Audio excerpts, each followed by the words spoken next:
Hi everyone, this is Noel Cabangon, and thank you very much for having me. GMA playlist at home. I hope you're all doing fine and protected. Medyo mahaba-haba na itong ating quarantine, but at least now we're in GCQ, but we really have to be more careful. Lalong-lalo na po kung lalabas po tayo. Anyway, this time I'd like to share with you a few songs para naman po ma-entertain tayo habang tayo nasa quarantine. This one is pipiliin pang maghintay ang original composition.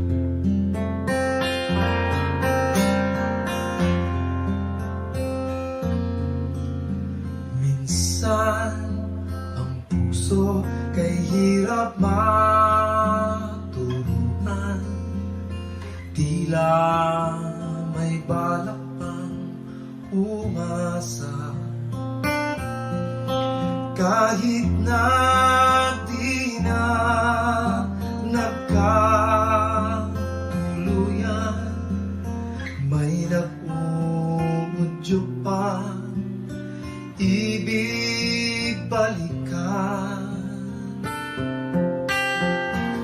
Ayaw bumitaw, kay hirap umayaw, ang tibok ng puso'y ikaw. Ayaw mawalay, kahit puso'y nangangalay, pipiliin pa maghintay.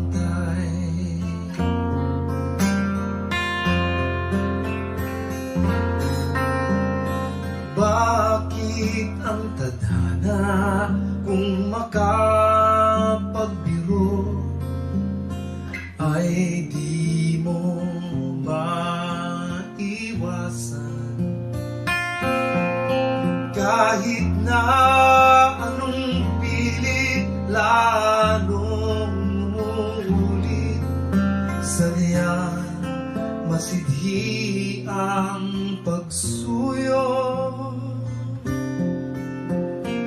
Ayaw bumitaw, kay hirap umayaw, ang tibok ng puso'y ikaw. Ayaw mawalay, kahit puso'y nangangalay, pipiliin pa maghintay. Kahit pa umikot ng oras, ang pag-ibig kong ito'y hindi magwawakas. Ayaw mawalay, kahit puso'y nangangalay, pipiliin pa maghintay.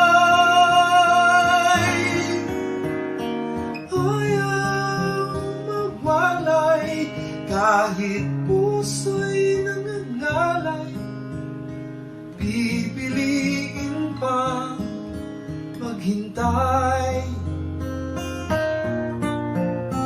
Pipiliin pa maghintay.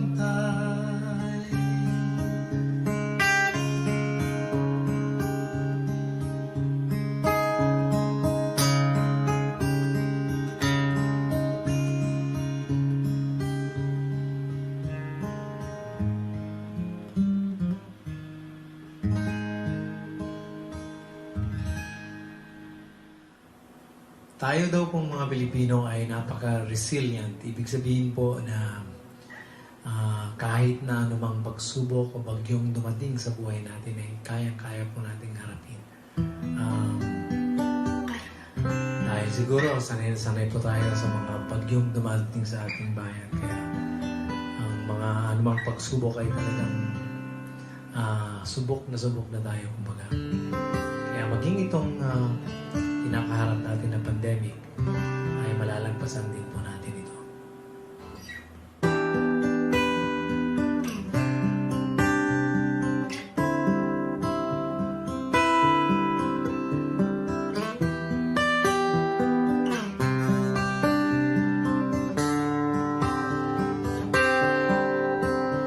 Sa mawari ko'y lumilipas ng kadiliman ng araw, dahan pang kumigising at ngayo'y papawi na. Muntik na nasanay ako sa aking pag-isa, at kaya nang iwanan ng baka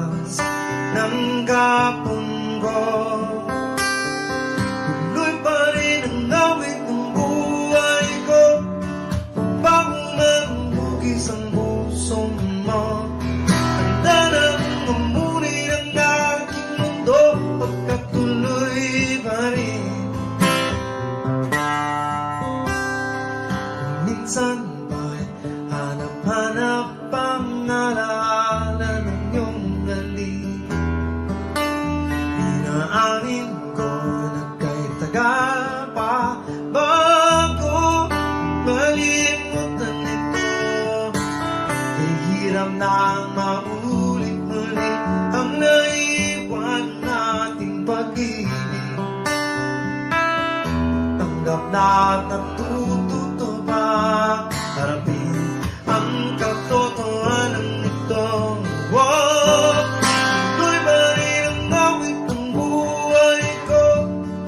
Bago na ng hugis ang puso mo, handa na pumuli ng aking mundo. Pagkatuloy pa rin, tuloy pa rin ang awit ng buhay ko. Bago na ng hugis ang puso mo, handa na pumuli ng aking mundo. Pagkatuloy pa rin.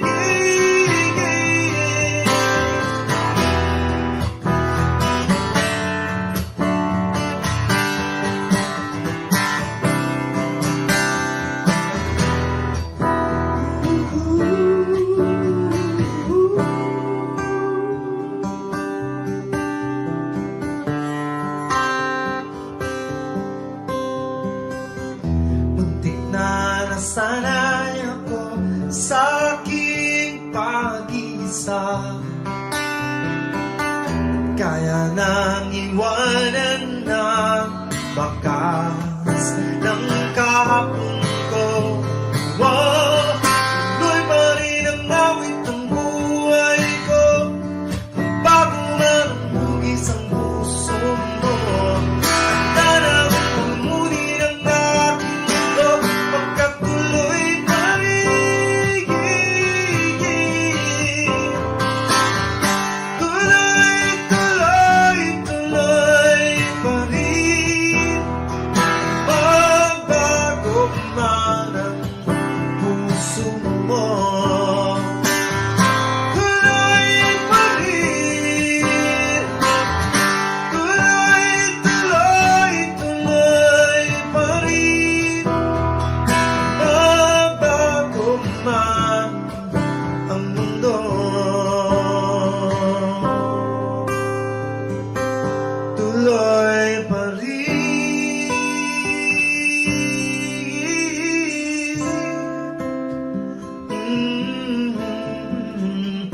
Tuloy pa rin.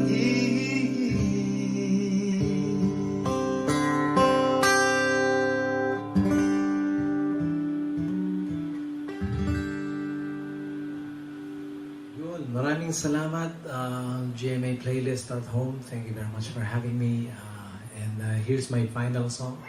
Ang awitin pong ito ay pinamagatan kong Panaginip. It's an original composition. Tungkol po ito sa mga pangarap natin sa ating kapwa, sa ating bansa at sa maging sa buong mundo.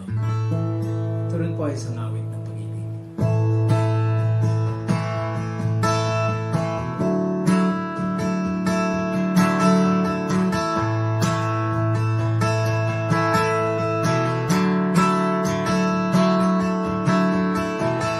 Meron akong isang magandang panaginip, at sana'y dumating isang umaga na wala ng mga problema.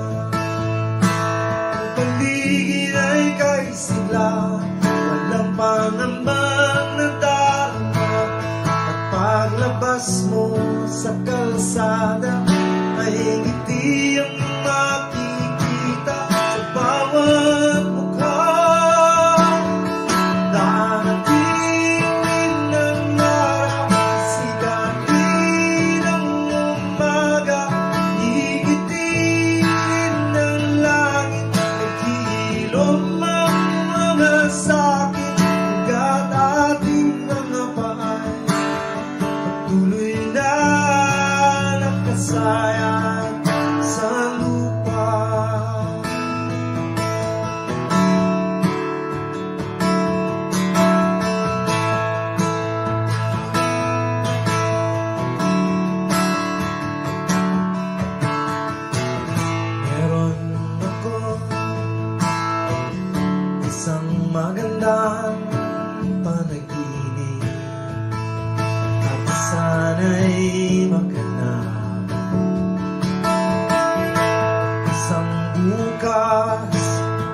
minsa'y may pag-unawa, mawawala ang bukod at galit, mananaig sa puso at isip ang pag-ibig.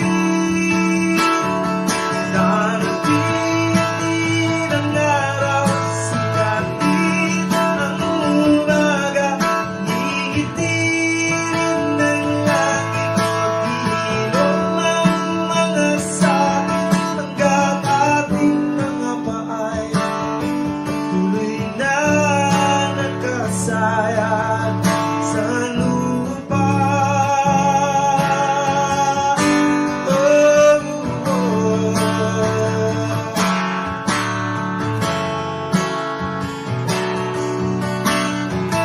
At paglabas mo sa kalsada ay ngiti ang makikita, mawawala ang bukod at galit, nananaig sa puso at isip ang pag-ibig. Darating din ang araw, sigatin ang umaga, iitin ng langit, mawawala ang bukod at galit. Darating din ang araw, sigatin ang umaga, iitin ng langit, maghihilom ang mga sakit. Darating ang araw, sigatin ang umaga, iitin ng langit, mananaig ang pag-ibig, hanggat ating mga taay tuloy na nagkasayang sa lupa. Oh, oh,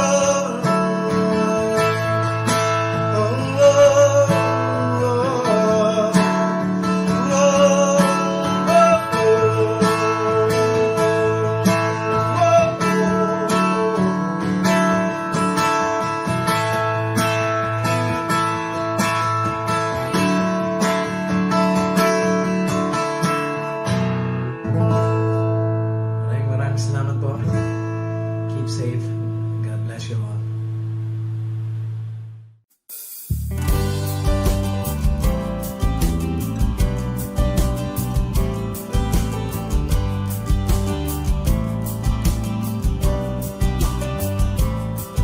Kay dami na nating pinagsamahan, kay dami ng pagsubok ang nalagpasan. Di tayo natinagat, ngayon'y narito pa, sintatag ng puno sa gitna ng sigwa. Hinarap natin ang bawat hamon, ang tag-ulan at tag-araw ng bawat panahon. Ngayon ang pinting ng ating puso'y isa, di kailanman susuko at di mawawala. kahit saan, kahit kailan, sa atin ay walang iwanan. Kung ang puso ay nalulumbay, sasamahan ka maging habang buhay.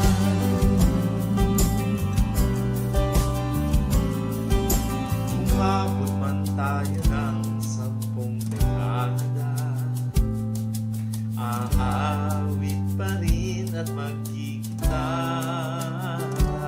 Kahit na mangangapa sa tono at letra, pasintabi na lang po pagkat ako'y tumatanda.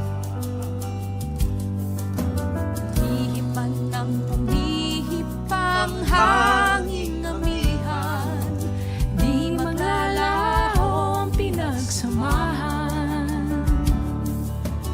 Ikot man ang umikot ang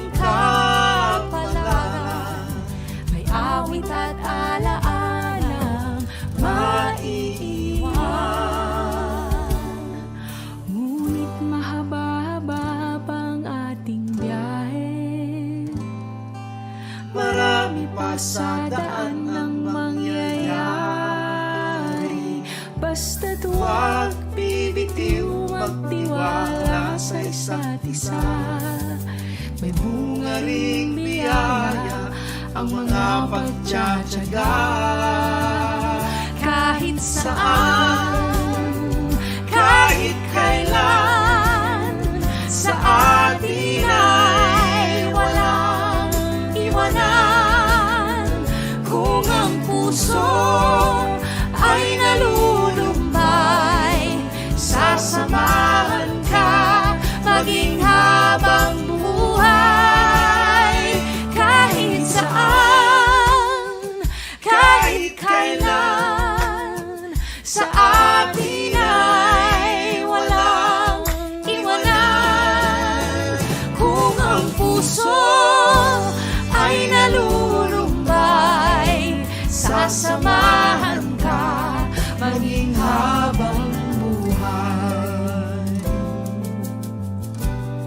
Maging habang buhay. Maging habang buhay. Habang buhay.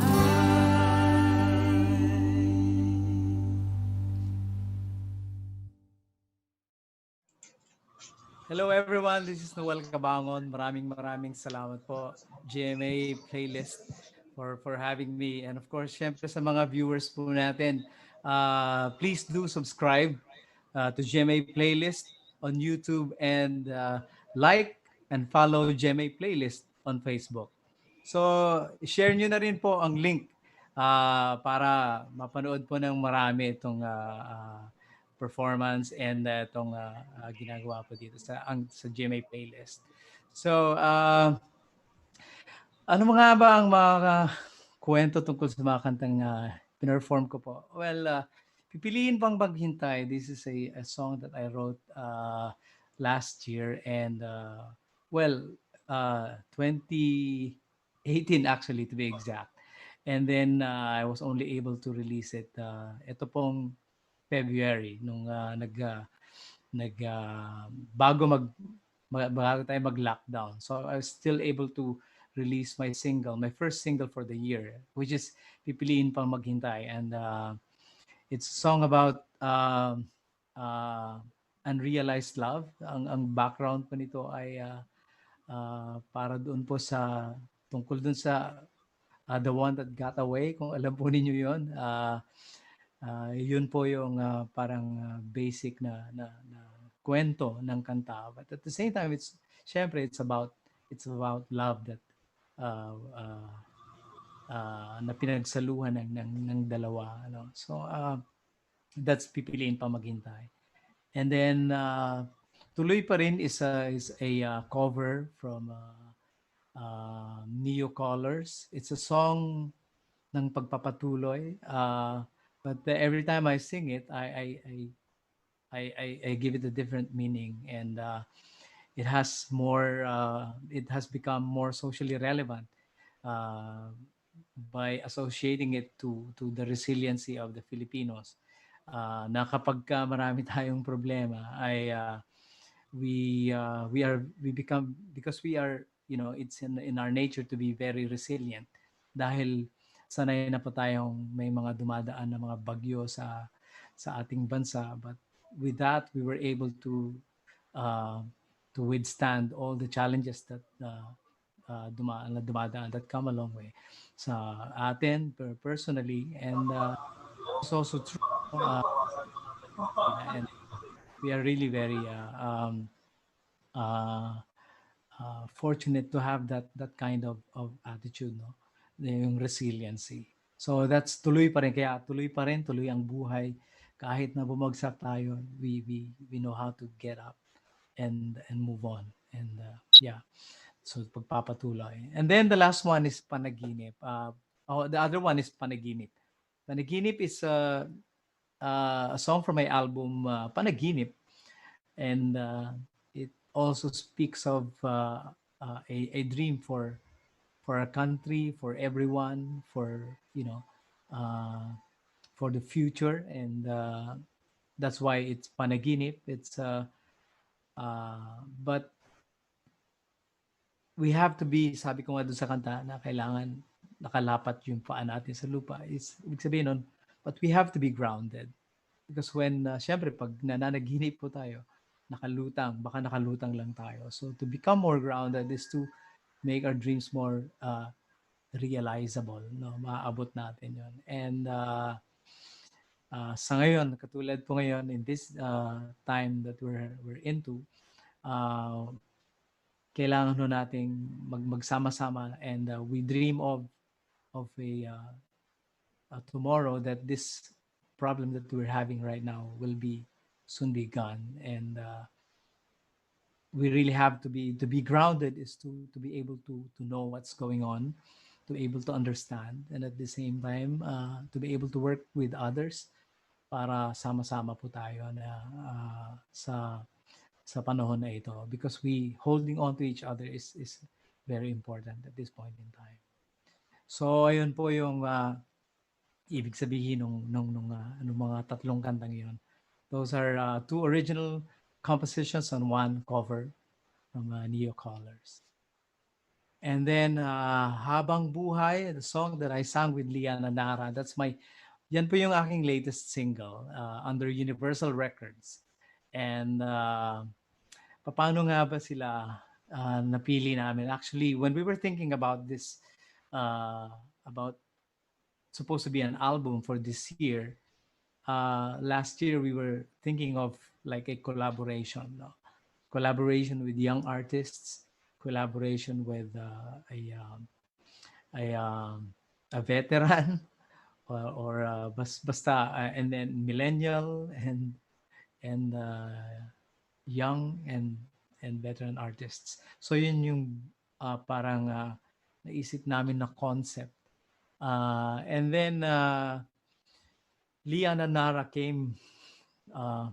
Somebody suggested that why not Liana Nara, and I said, oh, yeah, why not? Because syempre duo sila at the same time, young girls, and they have also a huge following, and they're an upcoming they're very good artists.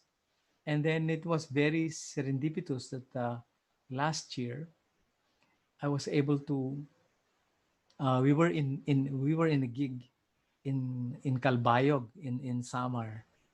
And sabi kong ganon, siguro this is a sign na na we really have to do a collaboration. And then I took that opportunity to talk to them and invite them to, if they want to do a collaboration with me, and they gladly accepted it and said yes. So I was very happy, and so that means that moment of that particular event that we met was very serendipitous, and yun na yung ibig sabihin nun. So ginawa ko na yung kanta, and then I wrote the song. Uh, Nung una I research about them, and akala ko para silang indigo girls, gano'n. So kaya yung nagawa ko na kanta ay medyo parang country and may acoustic. So but I presented the song to them, and okay naman sa kanila, and then we had to go through a certain process. So it's not just about liking the song, but also trying to uh, parang have them listen to the song and let it grow doon sa kanila, no? And para maging sa kanila rin yung kanta. But actually, the song is really for them. It's not really about me, because they're the featured artist in that song.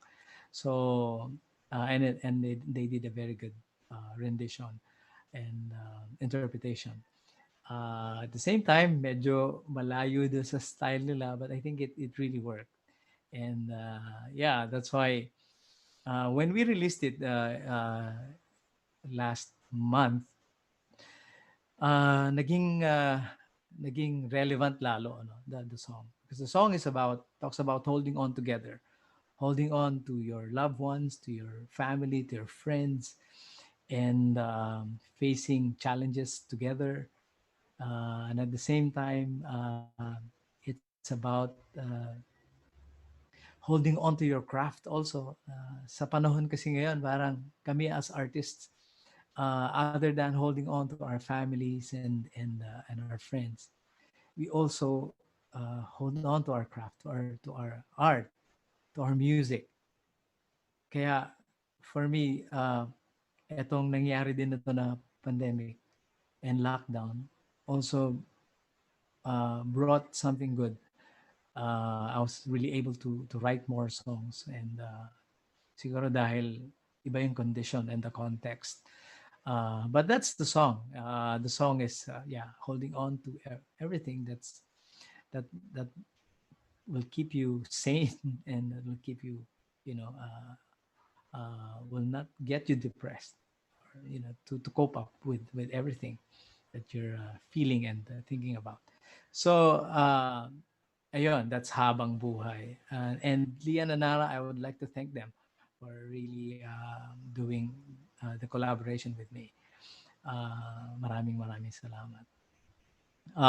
Abangan nyo rin yung mga kanta ng Lian and Nara, or can search their music on YouTube, Facebook, lahat po ng social media, Spotify.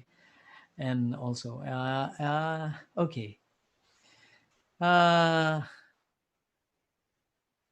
yeah, so, well, the music industry during this pandemic, nako, medyo according dun sa parang hierarchy of things that's going to go back, no? Yung industry namin, which is live industry, kami yung kami yung nasa huli because we are non-essential, according non-essential, no? But the irony of it is that sa buong lockdown, we became very essential. We were the first also one of the first to respond uh, sa pamamagitan ng mga fundraisings, mga fundraisers. If I don't know if you remember that Musikahan fundraising Bayanihan, and that really generated a lot of revenue. And marami pang mga ibang mga fundraisers. And yun, kami mga artists, we are there. Kaya lang ang problema, syempre, because walang mga live shows ngayon, no? Hirap ang live shows dahil we draw in people, which is a no-no sa safety protocols sa panahon na to, dahil we were supposed to uh,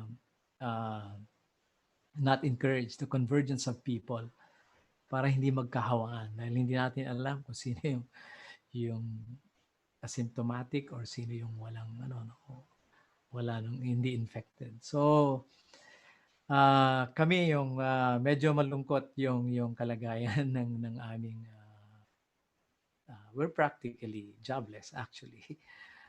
Walang income, so we're also trying our best to do, whatever is um,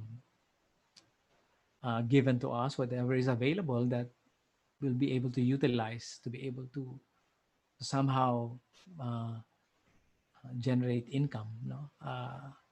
And of course, the social media is a platform. So ayan, and but of course, fortunately also, despite the lockdown, ako is still able to release 3 songs. I released one in February, which is Pipiliin, and then I released another last March or April, early April, and then after that, I released which is Malaya, and then the latest is Habang Buhay with Liana Nara. So nakapag-release pa po ako ng 3 singles, and well, hopefully sa pagre-release ko ng mga singles na to, by the end of the year, I'll be able to have a compilation of which will comprise the album that I'm going to be releasing soon. So ayan, and uh, of course Well, the yun talaga in the downside of it all. I mean, we can't do live, we can't do gigging, so wala talaga. The only access to music right now is social media, Spotify, and different platforms, streaming platforms. So, yan po. So, medyo nasa bagsak ang ano ang music industry. But, since we are very creative and even the producers are very creative, we we we're trying to our creativity to utilize what is given and to be able to bounce back. No? Sana maka-bounce back kami. But hopefully, we're keeping our fingers crossed. And sana sooner, sooner the better. Kasi yung mga kasamahan ko sa industriya ay kailangan na rin kumita o magkaroon ng income to be able to support themselves and their families. Okay. So yan. Regarding, okay, how did you start as a musician? Paano nga ba ako nagsimula? Well, katulad din ng iba, I started playing my guitar at the age of 10, and then when I was in high school, sumali ako sa church choir. I was encouraged to join the church choir. Sumali rin ako sa glee club. Sumali rin ako sa boys choir. So yun yung mga sinalihan ko, not knowing that itong mga sinalihan kong ito ay this will lead me to where I am right now. So yun parang doon na develop yung talent ko in singing, and in during college ay nagsubok ako maging folk singer because at that time nung panahon ko early 80s, uso pa yung folk singing, yung mga bars ngayon, no? Yung mga naggi-gigs before na may dalang acoustic guitar. But we call ourselves before as folk singers, and parang sina Freddie Aguilar, Florante, mga ganun. So, and we sing in bars. Kumakanta rin kami ng mga cover songs, mga songs of Paul Simon and Garfunkel, James Taylor, which I still do up to now. And then so doon ako nagsimula, and then I got involved politically, and naging aktivista ako, and I joined a group, we formed another uh, singing group called Buklod, and Buklod was able to release 3 albums. Ito yung mga political songs na ginawa namin, Buhay at Bukid, Tatsulok. Diyan po nanggaling yung Tatsulok. That was in 1989. And then sa Kandungan ng Kalikasan, which yung kanlungan ay kasama doon sa album na yun. Ayun. And then nawala yung grupo, nagpatuloy ako. And hanggang ngayon, nagpapatuloy pa rin. And but of course, um, being an sabi nila icon, I'm really honored to be labeled as an OPM icon. Maraming salamat po. Nakaka uh, it iba yung masaya yung feeling, but at the same time, being an icon is not just is somebody who's going to be idolized, or but we being an icon, we also have a responsibility. Like if you're an OPM icon, you really have to promote local Filipino music. So yun yung isa sa mga advocacies natin, no? And to be able also to bring the classics to the current generation. That's why I did a lot of covers when I crossed over to the mainstream music industry. So ayun, and yeah, I use my music basically nung umpisa to really speak out kung ano pa yung mga opinion ko, and I write songs about what's going on sa ating society, sa bansa, because I believe that music is It's supposed to be a should mirror. It should mirror what's really happening sa ating paligid. It's not just about mirrors our feelings no ng pag-ibig, but uh, mahalaga yung we also have to use music as a medium to be able to reach out to other people, to call them out and uh, encourage them to do something on a very particular like advocacy, like for example the environment.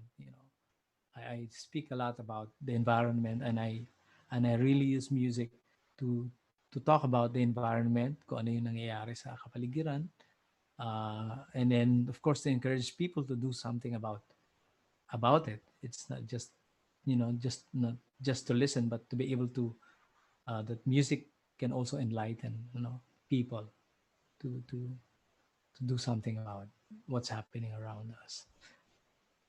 Ayun. And when creating songs, I do not really consider any, the audience. It's really more about what to write, and ano yung concept and how to write it. And so yun yung paano po ako nagsusulat. I think of an idea or a concept, and then I translate it into writing. Susulat ko muna, and pero madalas kasama ng gitara para nasusukat ko na rin at nahahanapan ko na rin ng musika. Uh, so yun yung parang process. But of course, the idea has to come first. And then,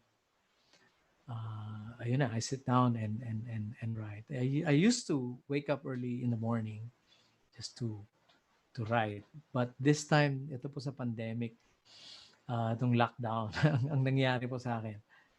Dahil medyo okay naman itong medyo maluwag naman ang bahay. So lahat kami kasi dito parang naka-work from home. So kanya-kanya kami ng area. I usually use the living room to create, to write songs. And so para iba rin talaga yung context nito na itong panahon na to, that I was really able to write like 5 songs and revised other songs that I wrote before. So ayun, yun po yung process, no. Okay, if I were to do an online gig, actually I've been doing an online gig at ang pamagat po ang title ng online gig ko ay Dito sa Bahay, dahil nandito ako sa bahay.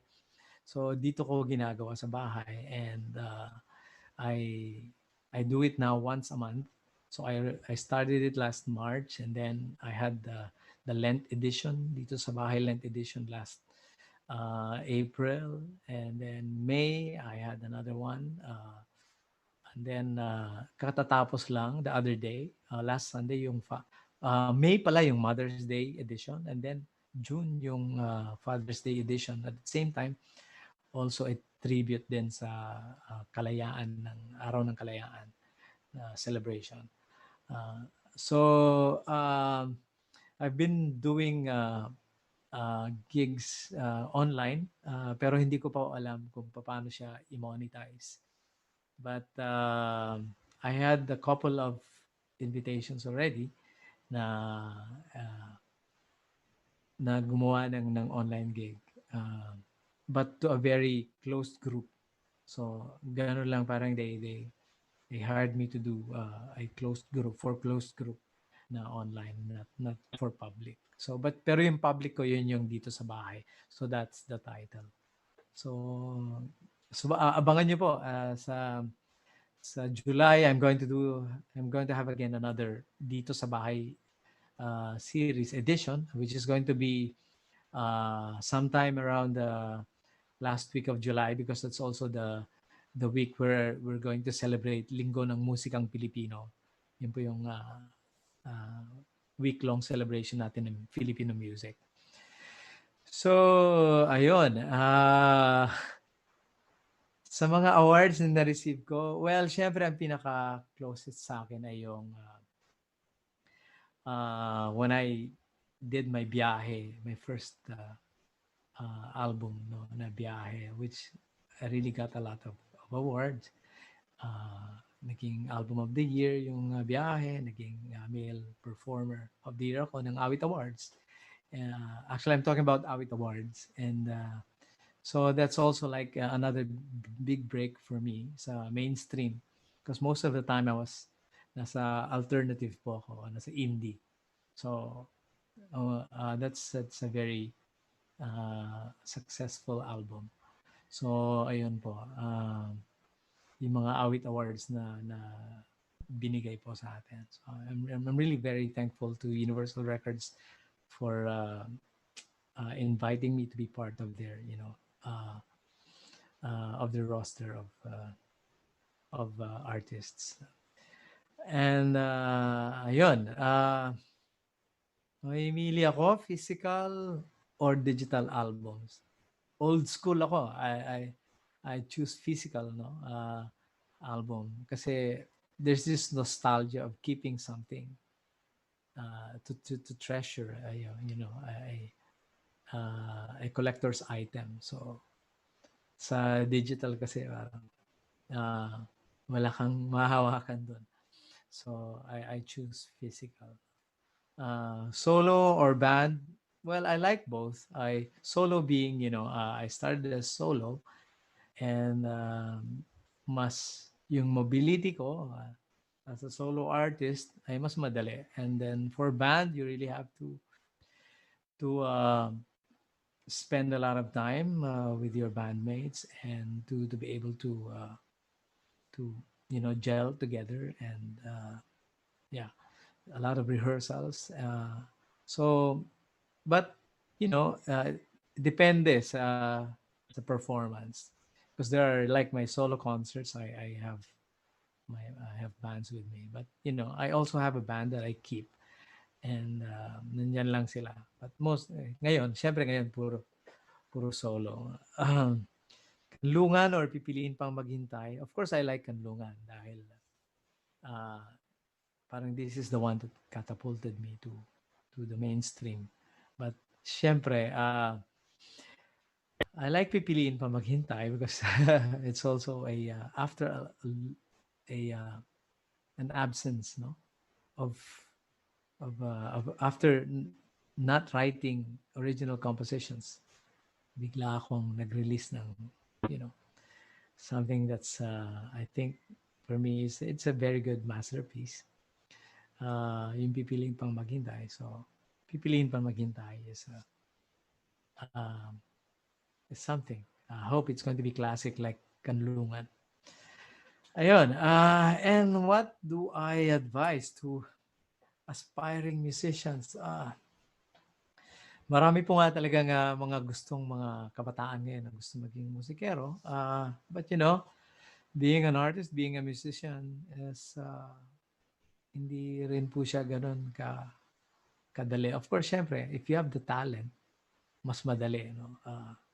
But even though you have the talent, kailangan pa rin i-nurture yan. Kailangan pa rin hasain, no? If you're a singer, you have to keep on performing. If you are a musician, guitar player, you have to keep on practicing and perform. So if you're a singer-songwriter, you really have to be able to do that, do live performance. Kasi doon po tayo makahasa. Bago ko po na-discover na songwriter ako, I started as a folk singer. At doon po ako natuto ng mga iba't ibang mga compositions, mga kanta, and then natutunan ko paano sinulat yung mga kantang yon, and then I got inspired. We have to be able to get an inspiration from the albums, the songs, the musicians that we like to listen to. No, James Taylor, mga ganun ba, gustong-gusto ko yan. And I'm proud of that, to say that I'm a really big fan of James Taylor. And Kaya marami rin sa mga kanta ko na parang minsan may similarities. Medyo hindi mo maalis yan kasi yun yung pumasok na sa subconscious ko dahil yun yung pinakikinggan ko lagi. But isa pa is dapat malawak yung pinakikinggan natin. We have to have a wide range of music that we listen to. Makinig tayo ng jazz, makinig tayo ng classical music, makinig tayo ng mga kanta ng mga bagong panahon. We also have to listen to the classics. Dahil iba yung classic kasi they have different sensibility and context. So even the songwriting is different from the current, from today's generation. So magkaiba. And the diversity also of the songs before is more diverse than as compared to today. And siguro dahil limited yung access sa music in terms of media, kaya rin siguro parang mas maraming craving din ng tao dati na makinig ng music. And marami sa generation ko ang napakadaming alam na mga kanta. So ayun, keep on listening to different kinds of music. You have to read a lot of poetry. Magbasa tayo kahit hindi poetry. You have to be able to appreciate or look around you. Marami kayong masusulat dyan na nandyan lang makikita na minsan na-ignore natin. So ayun, and of course keep on writing, and performing. Dahil doon talaga tayo mahahasa. So ayun, and that's it, everyone. Maraming salamat for having me, GMA Playlist, and sa mga viewers natin and subscribers. Thank you for watching and staying on. I-promote natin, keep on watching GMA Playlist. Do subscribe and like natin ang GMA Playlist sa Facebook and YouTube. You have to watch it on YouTube. Ayun, if you want to follow me, you can follow me at my social media pages. I have Facebook, Noel Cabangon. My IG is at Noel Cabangon, and my Twitter is at Noel Cabangon. Puro Noel Cabangon. So yun lang, ganun lang po kasimple. Okay, yeah. Ano ba? Invite? Okay. And that's it. I think abangan nyo po yung mga iba kong mga performances sa social media. I will be announcing them. And of course, I'd like to invite again everyone to subscribe on GMA Playlist on YouTube and like the GMA Playlist on Facebook. So, ayan po. Maraming salamat. Thank you very much for having me, GMA Playlist.